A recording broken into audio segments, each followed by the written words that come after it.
سپہر کے 3 بجے ہیں۔ السلام علیکم، یہ ریڈیو پاکستان ہے۔ ترنم حامد سے خبریں سنیے۔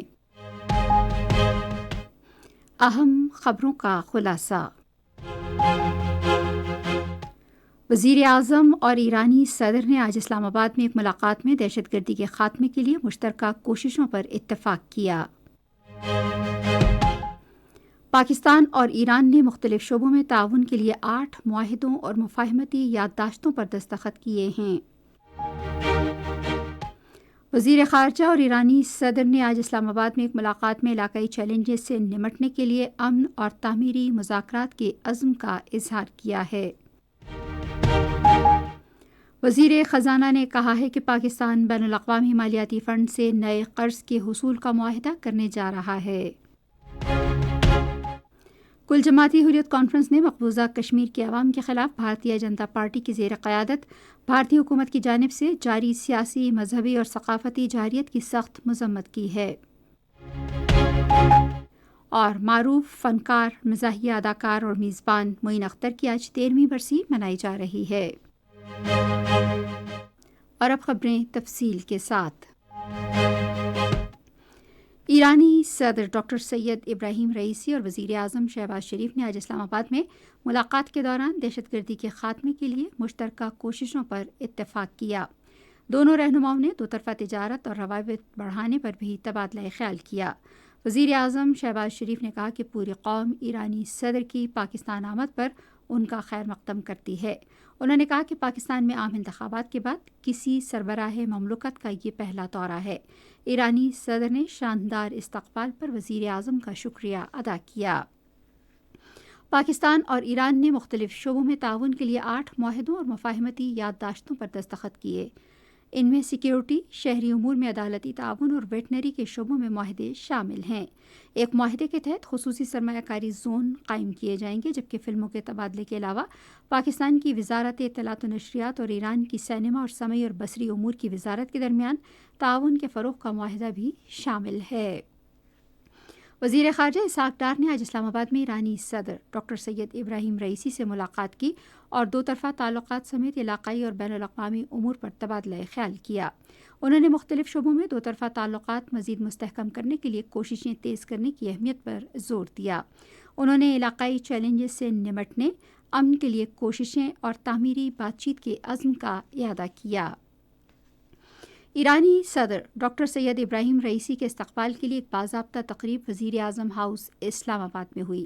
مسلح افواج کے ایک چاق و چوبند دستے نے ایرانی صدر کو گارڈ آف آنر پیش کیا۔ اس موقع پر دونوں ممالک کے قومی ترانے بجائے گئے۔ اس کے بعد وزیر اعظم نے اپنی کابینہ کے ارکان کا ایرانی صدر سے تعارف کروایا۔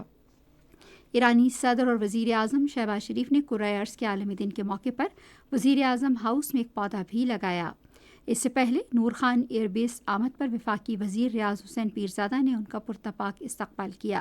ایرانی صدر کے ہمراہ ان کی اہلیہ اور ایک اعلیٰ سطح کا وفد ہے، جس میں وزیر خارجہ، کابینہ کی دیگر ارکان، اعلیٰ حکام اور ایک تجارتی وفد شامل ہے۔ یہ خبریں آپ ریڈیو پاکستان سے سن رہے ہیں۔ وزیر اعظم شہباز شریف نے قوم سے اپیل کی ہے کہ وہ پلاسٹک کے استعمال میں کمی، ری سائیکلنگ اور ماحول دوست متبادل ذرائع کو اپنائیں اور معاشرے کی ہر سطح پر مضبوط ماحولیاتی پالیسیوں کو فروغ دیں۔ آج منائے جانے والے کرۂ ارض کے عالمی دن کے موقع پر اپنے پیغام میں انہوں نے کہا کہ ہم نے ایک بار استعمال ہونے والے پلاسٹک پر پابندی کے قوانین مجریہ 2023 مرتب کرنے کے لیے وزارتوں، صوبائی ماحولیاتی اداروں، اسلام آباد انتظامیہ، صنعتوں اور دوسرے شراکت داروں کے لیے ایک مکمل مشاورتی عمل کا آغاز کرنے کے علاوہ وفاقی وزارتوں اور ڈویژنز میں پلاسٹک کی بوتلوں کے استعمال پر پابندی لگا دی ہے۔ انہوں نے کہا کہ یہ اقدامات پلاسٹک کی کھپت کو کم اور اسے دوبارہ استعمال کر کے پائیدار سرکولر اکانومی کے فروغ کے لیے ہمارے عزم کا اعادہ کرتے ہیں۔ وزیر خزانہ محمد اورنگزیب نے کہا ہے کہ پاکستان عالمی مالیاتی فنڈ سے ایک نئے قرض کے حصول کا معاہدہ کرنے جا رہا ہے۔ انگریزی اخبار دی نیشنل کو ایک انٹرویو میں انہوں نے کہا کہ IMF کی جانب سے بڑے اور طویل مدتی پروگرام کے حوالے سے مثبت رد عمل دیکھنے میں آیا ہے۔ وزیر خزانہ نے کہا کہ پاکستان کو ٹیکس اور توانائی کے شعبوں سمیت مختلف شعبوں میں اصلاحاتی ایجنڈے کے نفاذ کے لیے کم از کم 3 سال کے لیے معاونت درکار ہوگی۔ محمد اورنگزیب نے کہا کہ اقتصادی اشاریے پاکستان کے حق میں تبدیل ہو رہے ہیں اور اس سے پاکستان کی اقتصادی صورتحال میں بہتری آئے گی۔ وزیر خزانہ نے کہا کہ پاکستانی روپے کی قدر میں استحکام آیا ہے اور مہنگائی کی شرح اگلے سال کے آخر میں کم ترین سطح پر پہنچ جائے گی۔ چین کے بین الاقوامی ترقیاتی ادارے کا ایک وفد 5 روزہ دورے پر اسلام آباد پہنچ گیا ہے۔ اکنامک افیئر ڈویژن نے ایک بیان میں چین کے ساتھ تعاون کو مزید مستحکم بنانے کے عزم کا اظہار کیا ہے۔ خصوصی سرمایہ کاری سہولت کونسل اسمگلنگ اور ٹیکس چوری کی روک تھام کے لیے اقدامات کر رہی ہے۔ حکومت سیمنٹ، تمباکو، کھاد اور چینی کی اسمگلنگ روکنے کے لیے ٹریک اینڈ ٹریس سسٹم پر عمل درآمد کر رہی ہے۔ اس مہم کا مقصد غیر قانونی تجارتی سرگرمیوں کا خاتمہ، محصولات میں اضافہ، شفافیت اور منصوبہ بندی میں آسانی لانا ہے۔ ٹریک اینڈ ٹریس سسٹم پر عمل درآمد سے قانون اور ضوابط کو یقینی بنایا جا سکے گا، جس سے اقتصادی ترقی کے لیے حکومت کے عزم کی عکاسی ہوتی ہے۔ سکھ یاتری پاکستان میں بیساکھی میلے کی تقریبات میں شرکت کے بعد آج واہگہ بارڈر کے ذریعے واپس بھارت روانہ ہو گئے۔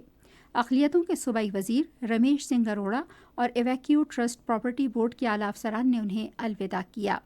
روانگی سے قبل سکھ یاتریوں نے کہا کہ دورے کے دوران انہیں بہت محبت ملی اور وہ پاکستان کو اپنا دوسرا گھر سمجھتے ہیں۔ انہوں نے سکھ یاتریوں کو سہولیات کی فراہمی کے لیے حکومت پاکستان کی طرف سے کیے جانے والے اقدامات کو بھی سراہا۔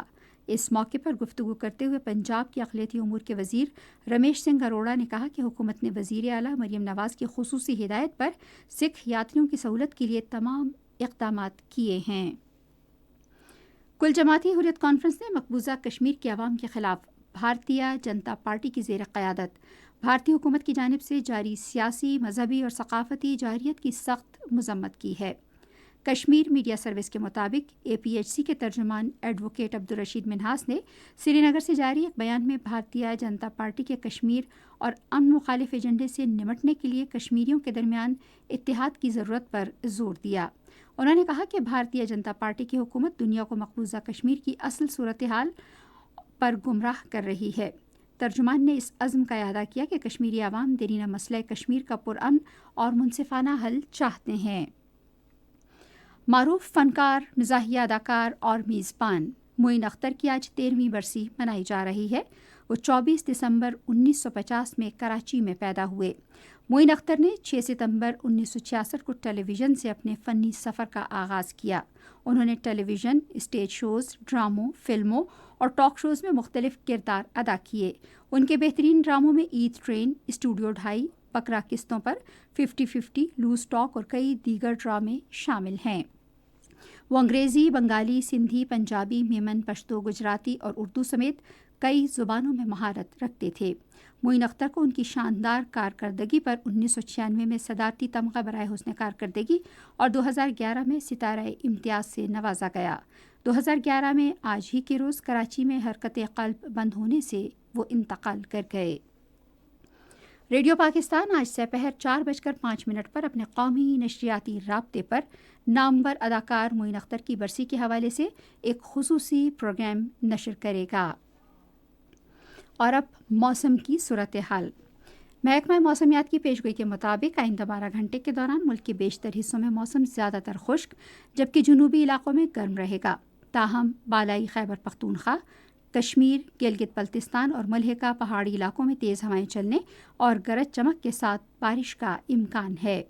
آج ریکارڈ کیا گیا بعض شہروں کا درجہ حرارت: اسلام آباد اور Peshawar 30 degree centigrade, Lahore اور کراچی 34، کوئٹہ 21، گلگت 25، مری 18، مظفر آباد 29، سری نگر 20، جموں 32 اور Leh 7 degree centigrade record کیا گیا۔ اور آخر میں خاص خبروں کے خلاصے پر ایک نظر۔ وزیر اعظم اور ایرانی صدر نے آج اسلام آباد میں ایک ملاقات میں دہشت گردی کے خاتمے کے لیے مشترکہ کوششوں پر اتفاق کیا۔ پاکستان اور ایران نے مختلف شعبوں میں تعاون کے لیے 8 معاہدوں اور مفاہمتی یادداشتوں پر دستخط کیے ہیں۔ وزیر خارجہ اور ایرانی صدر نے آج اسلام آباد میں ایک ملاقات میں علاقائی چیلنجز سے نمٹنے کے لیے امن اور تعمیری مذاکرات کے عزم کا اظہار کیا ہے۔